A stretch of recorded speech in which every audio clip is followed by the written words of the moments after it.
Et distributeur des steaks et boulettes de la cuisine de Lucette. Merci de votre fidélité à Radio Mayuri Campus 107.6 sur Cayenne et partout dans le monde sur le www.mayuricampus.com. C'est votre rendez-vous quotidien Info Campus avec les acteurs associatifs ou encore universitaires et économique de notre département et au-delà. Et c'est le cas ce matin puisque nous accueillons Madame Marie-Inès Rommel qui est en ligne avec nous depuis Reims. Bonjour, merci beaucoup d'avoir accepté notre invitation. Merci à vous. Voilà. Alors, vous êtes chef d'entreprise car vous avez créé votre propre marque de champagne. On va en parler tout à l'heure. Je vous rappelle que nous sommes une radio universitaire écoutée majoritairement par des étudiants. Est-ce que vous pouvez retracer pour nous votre cursus scolaire rapidement, à partir du bac, hein, on va pas remonter plus loin que cela. D'accord, ok. Très bien, donc je vais pas dire que j'ai eu un brevet et un BEP. Très bien, donc j'ai pas eu de bac, hein, en fait, parce que à l'âge de 18 ans, tout de suite, j'ai travaillé donc dans les futures boutiques de duty free que j'ai gérées après par la suite pendant 12 ans.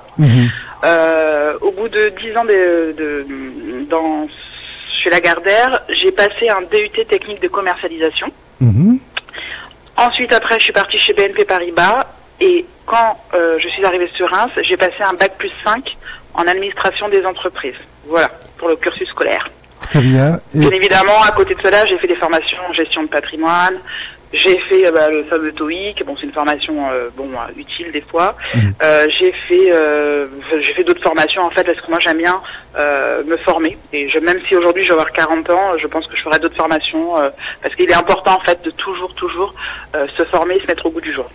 Très bien, une formation continuelle pendant toute la carrière professionnelle et pendant toute la vie. Alors, comment c'est venu l'idée justement de vous lancer là où visiblement vous attendez pas dans le champagne? Alors tout est né en fait d'une passion que j'ai eue, j'avais à peu près 20 ans. Donc la passion, bien évidemment, à un moment donné, c'est bien d'avoir une passion, mais c'est compliqué par contre de la matérialiser, surtout en plus dans le domaine dans lequel j'évolue actuellement. Donc j'ai mis vraiment, ça travaillait dans ma tête depuis de l'âge de mes 20 ans, puisque en fait j'ai eu la chance de gérer pendant 12 ans les boutiques de champagne, épicerie fine de l'aéroport d'Orly.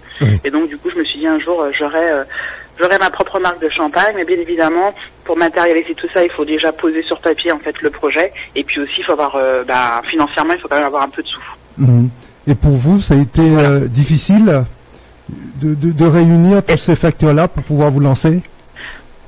Oui, c'est plus le financier parce que j'ai quand même économisé 5 ans, je pense, hein, oui, c'est à peu près 5 ans, 4-5 ans. Après, ça a été compliqué aussi pour avoir le dépôt de marque parce qu'il faut passer devant un comité interchampenois. Donc ça aussi, ça a été difficile parce qu'il faut faire un dossier, il faut, si je peux me permettre, entre guillemets, sans jeu de mots, montrer patte blanche, mais parce qu'effectivement, le mot champagne est tellement préservé et contrôlé, il ne donne pas à n'importe qui. Parce qu'il faut expliquer son projet, comment on le distribue, comment on va communiquer, il faut déjà donner une ébauche de la première étiquette, enfin voilà, c'est très contrôlé. Est-ce que vous pouvez nous rappeler les différentes phases dans le processus de fabrication du champagne? Oui, bien sûr. Donc vous avez donc la première étape, c'est donc les vendanges, on récolte le raisin. Ensuite le raisin, on l'amène à la coopérative et puis on le presse. On récolte ce qu'on appelle les jus. Après, les jus sont stockés dans des grandes cuves en inox. De là, on rajoute en fait ce qu'on appelle les ferments. C'est pour en fait enlever toutes les bactéries et tout ce qui n'est pas bon dans ce jus. Ensuite, 3-4 mois après, on fait ce qu'on appelle le tirage. Le tirage, en fait, c'est la mise en bouteille. C'est-à-dire ce jus va aller dans les bouteilles de champagne. Et pendant 18 mois, ces bouteilles de champagne vont rester en fait dans les caves, dans le noir. Et en fait, c'est là que va se passer en fait tout ce qu'on appelle la fermentation malolactique, la prise de mousse. C'est là en fait que la bulle va se faire naturellement, avec les ferments, avec le temps de l'endroit, la température, et c'est ce qui va créer et donner un champagne. Ensuite, une fois qu'on a passé 18 mois, pour nous, les champagnes Marie-Césaire, on attend 24 mois parce qu'on veut vraiment être on top au niveau de la qualité. Ouais. On va faire ce qu'on appelle le dégorgement. Le dégorgement, en fait, va enlever vous savez, parce qu'en fait, il y a ce qu'on appelle des dépôts, et c'est pour ça qu'on tourne aussi la bouteille. Donc, on va enlever le dépôt, et là, je vais rajouter en fait ma liqueur d'expédition. Qu'est-ce que c'est une liqueur d'expédition? C'est ce qui donne en fait ce petit goût au champagne. Et moi, j'ai fait le choix en fait de l'élaborer à base de sucre de canne bio, je précise, du sucre de canne bio. Et je mets en fait mon dosage de sucre selon les cuvées. Ma cuvée brute, elle est à 10 grammes de sucre au litre. Et ma cuvée rosée est à 22 grammes au litre. Donc voilà. Et vous êtes après, oui, allez-y. Allez-y. On met le muselet, le bouchon, et puis elles sont prêtes à vendre au bout de 1 mois, 2 mois. Voilà. Et vous intervenez à ces différentes phases? Oui, je fais des vendanges. La seule phase que je ne peux pas parce que je n'ai pas, je suis pas manipulante, c'est quand on fait le tirage. C'est-à-dire que moi, je ne dois pas, si vous voulez, être là pendant. Enfin, je suis là, je regarde, mais je peux pas manipuler le jus parce que je n'ai pas cette accréditation. Je suis là pour, par contre, le tirage. Je suis là quand ça se fait. Hein. Quand il y a le dégorgement pour mettre le sucre de canne, parce que comme c'est ma recette, puisque c'est la liqueur d'expédition, c'est tout simple. Hein, c'est du sucre de canne avec un autre sucre de canne, toujours bio, avec un dosage bien spécifique qui correspond à Marie-Césaire. C'est pour ça qu'en fait, mon champagne, il n'y a que moi qui connais en fait la recette. Donc voilà, je vérifie, mais j'ai pleinement confiance en mon viticulteur que le dosage que j'ai fait au départ soit le même et identique tout le temps. Et donc voilà, moi je suis, oui, je sais, voilà, je n'ai pas fait que coller une étiquette. Non, je suis vraiment ces étapes. Je fais les vendanges, c'est super dur, mais il faut le faire parce qu'il faut passer par là. Et puis justement, quand on fait toutes ces étapes, on sait, on peut expliquer concrètement à nos clients pourquoi une bouteille de champagne Marie-Césaire commence à un entrée de gamme à 24 €, quoi, parce qu'il y a du boulot derrière. Alors une marque avec un nom qui sonne très antillais pour du champagne fabriqué à Reims. Dans le département de la Marne. Est-ce que vous pouvez nous expliquer cette association? Pourquoi avez-vous choisi ce nom-là, cette marque? De toute façon, quand moi j'ai créé Marie-Césaire, je voulais vraiment d'abord mettre en avant ma communauté, donc les Antilles, enfin toutes les Antilles confondues. Et je voulais vraiment que ce produit nous ressemble parce que nous sommes des consommateurs. L'occasion de rappeler pour les auditeurs et les internautes que vous êtes originaire des Antilles, précisément de la Guadeloupe. C'est ça, de la Guadeloupe, oui. Au moment même où, oui, je vous laisse développer sur la marque, le choix de ce nom. Et donc du coup, voilà. Et puis en Champagne aussi, on fait pas n'importe quoi. On donne pas n'importe quel nom au champagne. Le champagne aussi, ça a vraiment des valeurs de famille. Donc forcément, pour moi, c'était une évidence d'appeler ce champagne Marie-Césaire parce que Marie, c'est le prénom de ma maman et Césaire, c'est le prénom de mon papa. Donc ça n'a rien à voir avec la famille Aimé Césaire. C'est vraiment le prénom de mes 2 parents. Et pour moi, c'était vraiment évident qu'un produit aussi noble puisse avoir ces 2 prénoms-là. Voilà, les explications étant données. Alors, au moment même où on parle de plus en plus du retour des jeunes originaires de l'outre-mer ou qui ont fait des études en France et qui ont commencé à travailler, il y a eu dernièrement un forum dans ce sens organisé à Paris. Vous, quelle est votre position là-dessus, vous qui avez créé votre entreprise, votre marque de champagne à Reims et qui êtes aujourd'hui chef d'entreprise? Donc déjà, concernant toutes les organisations qui s'occupent des jeunes de chez nous, je trouve ça super bien parce que ça permet aussi de les aider pour des stages, pour des choses et autres. Et j'ai remarqué, parce que j'ai été sollicitée par beaucoup de jeunes qui me demandaient des conseils, des choses comme ça pour la création d'entreprise. Je vois qu'il y a de plus en plus de jeunes qui veulent s'investir à titre personnel dans leur propre société, mais ils ne savent pas comment faire. Et je trouve que c'est bien en fait d'avoir ce genre de forum. Et c'est bien parce que nos jeunes se bougent, ont envie de bouger en fait. Et c'est parfait. Donc vous encouragez vers l'entrepreneuriat et sur ce... J'encourage vers l'entrepreneuriat, mais j'encourage aussi à bien se renseigner avant de se lancer. Parce que tout le monde dit bon, j'aimerais bien créer ma boîte, mais il faut savoir que créer une boîte, c'est pas de tout repos. Il faut vraiment être préparé psychologiquement, financièrement et mentalement aussi, parce que une société, c'est vraiment c'est du sport.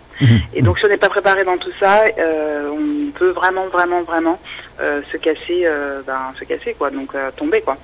Il faut vraiment bien préparer.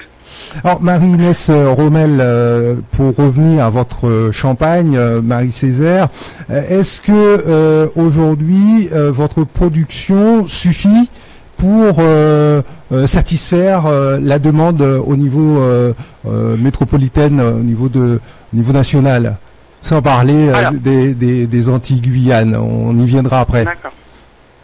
Donc alors aujourd'hui ma production suffit. Pourquoi? Parce que nous on a connu un démarrage transcendant, c'est-à-dire qu'on a été rapidement en rupture sur la première, au bout de 2 mois on est en rupture sur la première cuvée qui sortait. Moi je suis quelqu'un d'assez prudente, je me méfie beaucoup de ce qui est tout ce qui est le buzz. J'ai horreur de, ça sert, mais je n'aime pas ce mot-là parce que le buzz, c'est-à-dire que ça marche pendant 3-4 mois et après ça s'en va.